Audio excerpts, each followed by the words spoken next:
Kan orang tua itu ada yang mengartikan hanya sekedar ketemu cium tangan. Menurut saya nggak pas. Nggak pas. Lebih dari itu. Lebih dari itu. Memuliakan orang tua menurut saya paling tidak ada dua kan. Kita harus tahu apa yang diinginkan benar oleh orang tua. Cuman kan orang tua kalau ditanya, Pak, Ibu, apa yang membuat Bapak Ibu bahagia? Jawabannya cuma sederhana. Bapak Ibu melihat kamu bahagia sudah seneng. Iya benar. Ya kan? Cuman kalau jawabannya itu berarti itu kita belum menemukan apa yang sesungguhnya diperlukan orang tua. Jadi kalau kita cuma gitu sudah berhenti, sebenarnya kita belum taat sama orang tua. Nah, makanya harus ditanya dulu. Digali. Sampai kemudian saya waktu itu ketemu.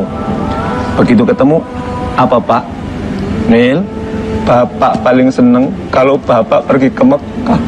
Munggah kaji. Masya Allah. Waktu itu saya baru bangkrut Ustaz. Jadi tahun 2011, 2001 merinding saya punya 11 perusahaan, bangkrut 12. Yang bangkrut punya 11 perusahaan, yang bangkrut 12. Orang tua pengen berapa? Iya. Ada teman saya yang bisnis, tugasnya cuma nyuplainya ke saya. Dia tidak nyuplai ke tempat lain. Begitu perusahaan saya bangkrut, dia akan ikut bangkrut. Keren kan? 12, saya punya 11, bangkrut 12. Haji. Orang tua pengen haji tapi bisnisnya lagi bangkrut. Akhirnya saya bersusah payah mencari. Begitu uang sudah terkumpul, saya ketemu Ustaz Didit.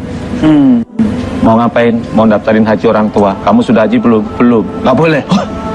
Akhirnya kan berarti saya harus berangkat dulu. Akhirnya saya berangkat dulu. Begitu pulang, saya kumpulkan uang lagi. Begitu uang terkumpul, Pak, Bapak berangkat haji. Apa jawabannya?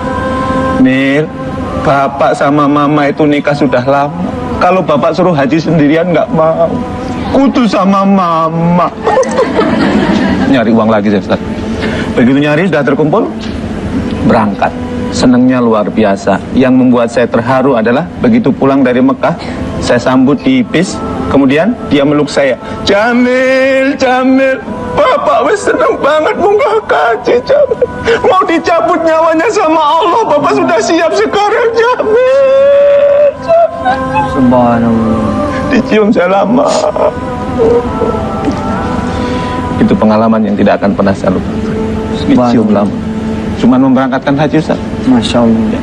Itu tahu. Artinya apa? Kalau kita ingin membahagiakan orang tua, cari apa yang dia inginkan, kemudian kita kerahkan energinya untuk memenuhi.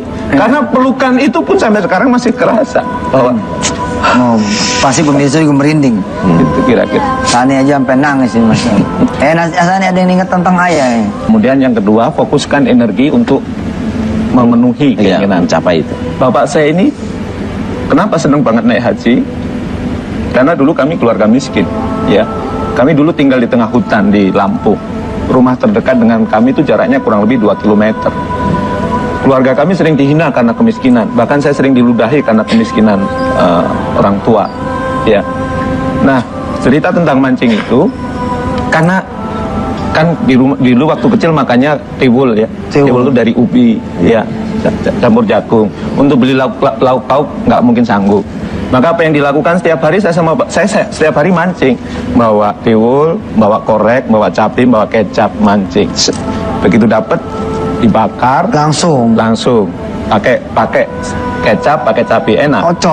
Enak kalau sekali-kali, kalau tiap hari belum juga kan. Iya. Iya. Begitu saya sedang mancing, tiba-tiba bapak saya datang. Mancing, Mil. Iya. Sambil mancing bapak mau cerita, ya. Iya. Kamu tahu nggak proses terjadinya mutiara? Nggak tahu. Gini, Mil. Kerang yang masih muda itu kalau nyari makan buka, tutup, buka, tutup. Begitu dia sedang membuka badannya, masuk pasir ke dalam tubuhnya. Dalam bahasa manusia dia menangis. Bunda, sakit Bunda, ada pasir masuk ke dalam tubuhku Bunda, sakit Bunda. Ibunya jawab, sabar anakku. Kita tidak diberikan rasa untuk menahan rasa sakit itu. Berilah kebaikan kepada pasir yang telah menyakitimu. Gimana? Akhirnya dengan mengeluarkan air mata. Dikeluarkan air mata, dibungkus pasirnya itu pakai air mata. Lama-lama sakitnya berkurang, bahkan hilang sama sekali. Beberapa bulan kemudian pasir itu kerangnya dipanen. Yang tidak ada pasirnya dipisah, yang ada pasirnya dipisah. Yang tidak ada pasirnya dijual obral di pinggir jalan. Kalau di Bogor satu porsinya 12.000. Jadi kerang rebus. Yang ada pasirnya dengan jumlah yang sama dijual puluhan sampai ratusan kali lipat. Kenapa? Karena pasir di dalam kerang itu telah berubah menjadi mutiara. Allah. Kata bapak saya, hidup adalah pilihan. Kamu boleh milih jadi kerang rebus atau kerang mutiara. Wih. Sebelum saya jawab, dia bilang ini, kalau kamu milih jadi kerang rebus, kamu nanti dihina orang, nggak dianggap orang. Tapi kalau kamu memilih menjadi kerang mutiara, kamu nanti akan dipakai orang-orang terhormat dan dikenakan di tempat terhormat. Kamu milih jadi apa? Saya pilih jadi kerang mutiara. Tapi bapak saya jawab, kalau kamu milih jadi kerang mutiara, mulai hari ini kamu nggak boleh nangis. Saya dulu kalau berangkat sekolah nangis susah, karena tinggalnya di tengah hutan, ini sepatu harus dilepas.